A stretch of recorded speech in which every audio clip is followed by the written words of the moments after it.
تو میں یہ عرض کر رہا تھا کہ اسلام ہمیں وفاداری سکھاتا ہے. حضرت ابوبکر صدیق رضی اللہ تعالیٰ عنہ یہ حضور علیہ الصلوۃ والسلام کے قریب ترین ساتھیوں میں سے ہیں، اور انہوں نے بھی حضور علیہ الصلوۃ والسلام پر اس وقت ایمان لایا جب سارے لوگ آپ کو جھٹلاتے تھے. خواتین میں سب سے پہلے اسلام لانے والی حضرت خدیجہ ہیں، مردوں میں سب سے پہلے اسلام لانے والے حضرت ابوبکر صدیق رضی اللہ تعالیٰ عنہ ہیں.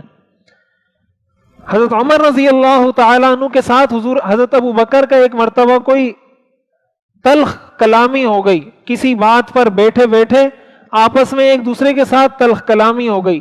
حضرت ابوبکر صدیق رضی اللہ تعالیٰ عنہ نے حضرت عمر کو ڈانٹ دیا بہت سخت طریقے سے. حضرت عمر ناراض ہو گئے، ناراض ہو کر وہاں سے اٹھ کے چلے گئے. حضرت ابوبکر کو احساس ہوا کہ شاید میں نے ان کو بہت سخت جملے کہہ دیے. حضرت ابوبکر ان کے پیچھے پیچھے جانے لگے، ان کو آواز دینے لگے کہ بھائی مجھ سے غلطی ہو گئی ہے، مجھے معاف کر دو. حضرت عمر چلتے رہے، پیچھے دیکھا ہی نہیں، گھر میں داخل ہوئے اور دروازہ بند کر دیا. حضرت ابوبکر صدیق رضی اللہ تعالیٰ عنہ بہت پریشان ہوئے کہ اب میں نے ان کو اتنے سخت جملے کہے ہیں، اب یہ مجھے معاف بھی نہیں کر رہے تو کیا بنے گا. حضرت ابوبکر صدیق رضی اللہ تعالیٰ عنہ فوراً حضور علیہ الصلوۃ والسلام کے پاس آ گئے، اور حضور علیہ الصلوۃ والسلام نے جیسے ہی دور سے دیکھا حضرت ابوبکر کو، آپ نے فرمایا اما صاحبکم فقد غامر، تمہارا یہ ساتھی کسی سے لڑ کے آ رہا ہے، یہ کسی سے لڑ کے یہاں پر آ رہا ہے، اس کے انداز سے مجھے ایسا لگتا ہے. اور روایات میں آتا ہے، یہ صحیح حدیث ہے، حضرت ابوبکر صدیق رضی اللہ تعالیٰ عنہ وہاں پر آ کر بیٹھے بالکل ایسے غصے کے انداز میں، اور ساری کہانی سارا قصہ حضور کو سنایا. اتنے میں حضرت عمر رضی اللہ تعالیٰ عنہ کو بھی احساس ہو گیا کہ یہ تو حضور کے اتنے مقرب صحابی ہیں، حضور کو ان سے اتنی محبت ہے، وہ مجھے پیچھے سے پکارتے رہے، میں نے ان کی پکار پر لبیک نہیں کہا، اس پر وہ مجھ سے ناراض ہو گئے ہوں گے، کہیں یہ میرے لیے میرے اعمال کی بربادی کا سبب نہ بن جائے. جیسے ہی حضرت عمر کو احساس ہوا فوراً گھر سے نکلے، وہ بھی حضور کے پاس پہنچ گئے. پہلے حضرت ابوبکر صدیق کو تلاش کیا، نہیں ملے، حضور کے پاس پہنچ گئے کہ میں حضور کو بتا دیتا ہوں کہ مجھ سے یہ غلطی ہوئی ہے کہ انہوں نے مجھے بلایا اور میں نے پیچھے مڑ کے نہیں دیکھا. حالانکہ ڈانٹا حضرت ابوبکر نے تھا، غصہ حضرت ابوبکر نے حضرت عمر پہ کیا تھا، حضرت عمر نے نہیں کیا تھا.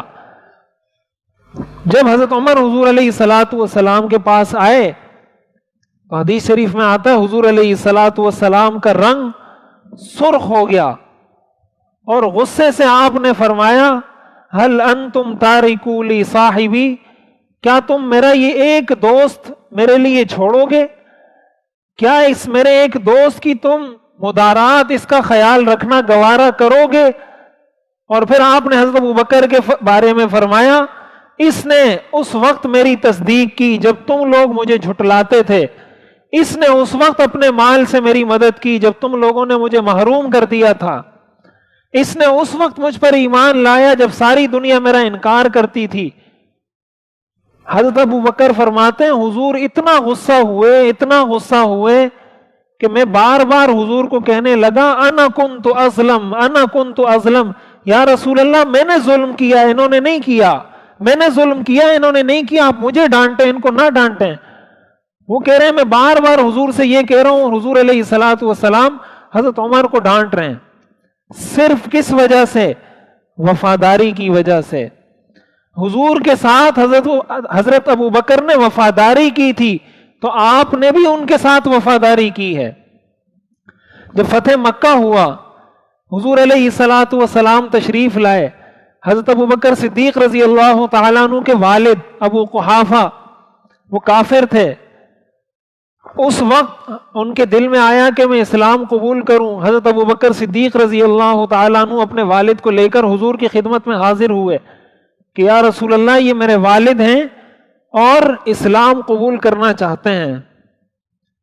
حضور علیہ الصلوۃ والسلام نے فرمایا ہلا ترکت الشیخ فی بیتہ فآتیہ، کہ تم ان بزرگوں کو گھر میں بٹھاتے، میں ان کے گھر جا کر ان کو کلمہ پڑھا کر آ جاتا.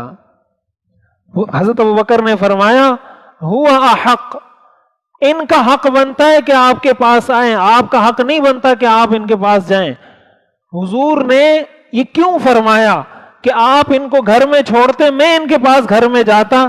یہ آپ نے وفاداری کی وجہ سے فرمایا کہ اس نے میرا اتنا ساتھ دیا ہے، اس وفاداری کا یہ تقاضا ہے کہ اس کے والد نے اگر اسلام قبول کرنا ہے تو میں اس کے گھر جا کر کلمہ پڑھا کر آؤں۔ حضور نے یہ نہیں فرمایا میں پیغمبر ہوں، میں رسول ہوں، میں پیر ہوں، میں مرشد ہوں، میں مفتی ہوں، میں قاضی ہوں، میں حکمران ہوں، یہ نہیں فرمایا۔ آپ مفتی، قاضی، پیغمبر، حکمران تھے، لیکن حضرت ابوبکر کے ساتھ آپ کا رشتہ کچھ اور تھا۔ آپ کا ان کے ساتھ رشتہ ایک دوستی کا تھا، تو آپ نے اس دوستی کی اتنی لاج رکھی، اتنا خیال رکھا۔ ہم بھی ذرا اپنی زندگی میں ان چیزوں کو دیکھیں۔ اخلاق کا لفظ تو بڑا اچھا ہے، اچھے اخلاق، اچھے اخلاق، اچھے اخلاق۔ اچھے اخلاق کسی بلا کا نام نہیں ہے، اچھے اخلاق انہی چیزوں کو کہا جاتا ہے، یہی چیزیں ہیں۔ اور یہ چیزیں جب معاشرے میں آتی ہیں تو نفرتیں ختم ہوتی ہیں۔